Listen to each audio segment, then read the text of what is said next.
ଆମର ଦେଖନ୍ତୁ ଚୁଡାକୁ ମିକ୍ସଚର ଗୋଟେ ବ୍ୟାଗରେ ପୁରା ଫୁଲ ହେଇଛି। ଗୋଟେ ଦେଖନ୍ତୁ କୁଜା ମଣିଷ ଆଗରେ ଯାଇକି ଚାର୍ଜ କରିକି ଯିବୁ ଆଉ। ଆମେ ଏଭି ଷ୍ଟେସନ ଯେତେଟା ଦେଖିକି ଆଇଲୁ ସବୁ ଷ୍ଟେସନ ବନ୍ଦ ହେଇକି ପଡିଛି। ଗାଇସ୍ ଆମର ଏଠି ତ ହ୍ୟାଲୋ ଗାଇସ୍ ଜୟ ଜଗନ୍ନାଥ ୱେଲକମ୍ କରୁଛୁ ଆଉ ଏକ ନୂଆ ଭିଡିଓକୁ। ଆମେ ମାନେ ସବୁ ବାହାରିକି ଯାଉଛୁ ଏବେ ନେପାଳ। ତ ଇଏ ହଉଛନ୍ତି ଆମ ରାମ ଭାଇ, ଇଏ ଅରୁପ ଭାଇ, ଆଉ ସେପଟେ ଆମର ବସିଛନ୍ତି ମିଷ୍ଟର ଜ୍ୟୋତିରଞ୍ଜନ ଦାସ, ଏପଟେ ସୁଶୀଲ ସାମନ୍ତରାୟ।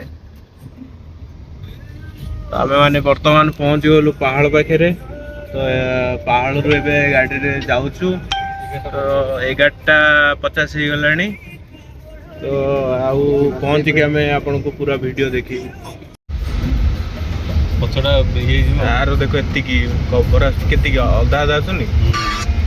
ହ୍ୱାଟ୍ସଆପରେ କରିଛ ନା ଷ୍ଟାଟସଟା? ଡାଉନଲୋଡ କରି ପକେଇବୁ। ସେଗୁଡ଼ା ହ୍ୱାଟ୍ସଆପ କରିଦେଲା କରିଦେଲ? ହଁ ଡାଉନଲୋଡ ଆଇଲା ଗୋଟେ ଆମର ଟୋଲ ଗେଟ୍। ଏଇନା ଏଠି ଟୋଲରେ ରହିବ ଗାଡ଼ି।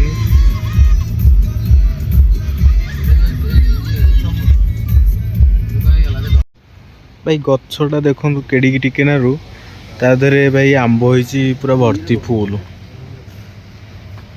ଗାଇସ୍ ଆମର ଏଇଠି ଗାଡ଼ି ଚାର୍ଜ ଫାର୍ଜ ବସିଛି। ତ ଆମେ ଏଠୁ ଖିଆପିଆ କରିବୁ ହୋଟେଲରେ ଖାଇକି ତାପରେ ଯାଇକି ବାହାରିବୁ ଟ୍ରିପରେ। ତ ମୋର ଟିକେ ବିପିଟା ଲୋ ହେଇଯାଇଛି। ମୋ ମୁଣ୍ଡ ଖାଲି ଖରାରେ ଆଇଲା ବେଳକୁ ମୁଣ୍ଡ ଖାଲି ବୁଲେଇ ପକଉଛି। ତ ଏଠି ଏମାନେ ସବୁ ଚାର୍ଜିଂ କନେକ୍ସନ ଯୋଡୁଛନ୍ତି। ତ ଆମର ଏଇଠି ଚାଲିଛି ଆଉ। ତ ଗାଇସ୍ ଆମର ଏଠି ଗାଡ଼ି ଏବେ ଚାର୍ଜିଂରେ ଚାଲିଛି। ଏବେ ଗାଡ଼ି ଚାର୍ଜିଂ ହେଇକି କ'ଣ ଗୋଟେ ପ୍ରୋବ୍ଲେମ୍ ହେଉଛି, ଚାର୍ଜ ହେଇପାରୁନି। ତାପରେ ଲଗେଇକି ଆମେ ଏବେ ଚାର୍ଜିଂ ପଏଣ୍ଟରେ ଚାର୍ଜ ବସେଇକି ହୋଟେଲକୁ ଯାଇଥିଲୁ ଖାଇବାକୁ। ତ ହୋଟେଲରେ ଭେଜ୍ କିଛି ଜିନିଷ ଖାଇବା ନାହିଁ, ଫେରିକି ଆସିଲୁ। ଉପାସ ଉପରେ ଛିଡ଼ା ହେଇଛୁ ଗୋଟେ ଜାଗାରେ ଆସିକି। ଆଉ କ'ଣ କରିବୁ? କିଲୋ କେମିତି ଦେଖା ହେଉଛି ଅଲଗା ପ୍ରକାର। ବର୍ଷା ପୁରା ଆସିଲାଣି ଅଲଗା ପ୍ରକାର ହେଇକି। ଗାଇସ୍ ଆମର ଏଠି ଖାଇବା ପିଇବା ଚାଲିଛି ବାଲେଶ୍ୱରରେ। ସମସ୍ତେ ଏଠି ଖାଉଛୁ। ଖାଇକି ଆମ ଗାଡ଼ି ଚାର୍ଜ ବସିଛି, ତାପରେ ଆମେ ବାହାରିବୁ।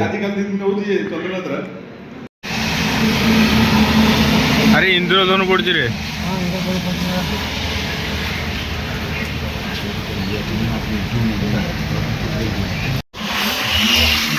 ଗାଇସ୍ ବର୍ଷା ହଉଛି, ଆମେ ଏବେ ଛତା ଧରିକି ଯାଉଛୁ ଓଦା ହେଇକି। ଗୋଟେ ଦେଖନ୍ତୁ କୁଜା ମଣିଷ।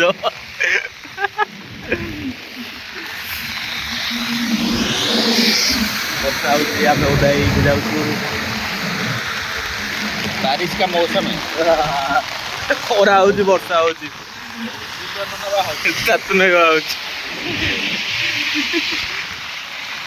ଏଇଟା କୋଟଲ ଗେଟ୍। ଏଇଟାକୁ ମିଶେଇକି ଆମର 5ଟା ଟୋଲ ଗେଟ୍ ବୋଧେ ହେଲା, ନାଇଁ ଏଇଟାକୁ ମିଶେଇକି 5ଟା 6ଟା। ଏଇଟାକୁ ମିଶେଇକି ଆମର 6ଟା ଟୋଲ ଗେଟ୍ ଏବେ କ୍ରସ୍ କରିସାରିଲାଣି ଆମେ। ଗାଇସ୍ ଆମେ ଏଠିକି ଆସିଥିଲୁ ଗୋଟେ ଇଣ୍ଡିଆନ ଅଏଲରେ ଚାର୍ଜିଂ ପଏଣ୍ଟ, ଦେଖିଲାକୁ ଏଇଟା ବନ୍ଦ ହେଇଯାଇଛି। ଏଇଟା ଖୋଲିନି ଏବେ ଯାଇକି, ତାର ସିଲ୍ ହିଁ ଫିଟା ହେଇନି। ତ ଆମ ଗାଡ଼ି ଏବେ ଚାର୍ଜ ଅଛି 200। ଆମେ ଭାବିଲୁ ବସେଇକି ପଳେଇବୁ ଏଇଠୁ, କିନ୍ତୁ ଏଠି ହେଲାନି ଯେହେତୁ ଆମେ ଆଗରେ ଯାଇକି ଚାର୍ଜ କରିକି ଯିବୁ ଆଉ।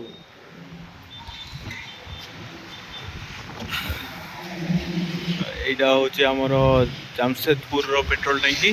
ତ ଏଇଠି ଆମେ ଛିଡ଼ା ହେଇଛୁ। ପବନ ବି ହେଉଛି, ବଢ଼ିଆ ପବନ ହେଉଛି। ଗାଇସ୍ ଆମେ ଏବେ ଆସିକି ଜାମସେଦପୁର ପାଖରେ ପହଞ୍ଚିଗଲୁଣି। ତ ଆମେ ଏଭି ଷ୍ଟେସନ ଯେତେଟା ଦେଖିକି ଆଇଲୁ ସବୁ ଷ୍ଟେସନ ବନ୍ଦ ହେଇକି ପଡ଼ିଛି। ତ ଆଉ ଯେତେକ ସବୁ ଷ୍ଟେସନ ସବୁ ଯୋଉଠି ବାଟରେ ଅଛି ସବୁ ଛାଡ଼ିକି ଆସିଲୁ। ଆମେ 200 କିଲୋମିଟର ଆହୁରି ଅଛି ଗାଡ଼ି ଯିବା ପାଇଁ।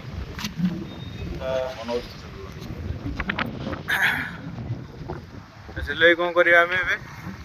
କିଛି ନାହିଁ, ନେକ୍ସଟ ଚାର୍ଜରରେ ଚାର୍ଜ କରିବା 10 କିଲୋମିଟର ପରେ ଅଛି। ଏଠି ବୁଲିବାର ବି ହେଇଗଲା ଟିକେ ଛିଡ଼ା ହେଇକି।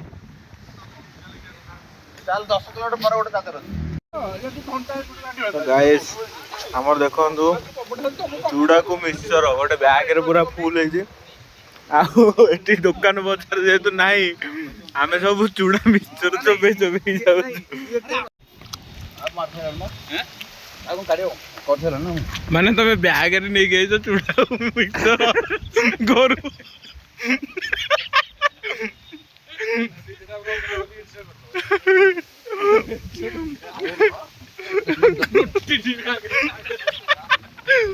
ଚୁଡ଼ା ମିକ୍ସଚର ଘରୁ ଆସିକି ଆଣିକି ଯାଇଛନ୍ତି। ଆମର ସବୁ ଖାଇବା ଆସିକି ପହଞ୍ଚିଗଲା। ଆମେ ଆସିକି ଏବେ ଖାଉଛୁ ଗୋଟେ ହୋଟେଲରେ ବସିକି। ସବୁ ରେଡି ତ ରାମ ଭାଇ? ତ ଆଜି ଶନିବାର ଯେହେତୁ ଆମର ଭେଜ୍ ଖାଇବା ସବୁ ଆସିଯାଇଛି। ଝାଡ଼ଖଣ୍ଡର ଯେଉଁଠି ଆମେ ହୋଟେଲରେ ଖାଇଲୁ ଇଏ ହେଉଛି ସେଇ ହୋଟେଲ। ତ ଏଇଠି ଆମ ଗାଡ଼ି ଚାର୍ଜିଂ ପଏଣ୍ଟରେ ପୁଣି ଚାର୍ଜ ବସିବ।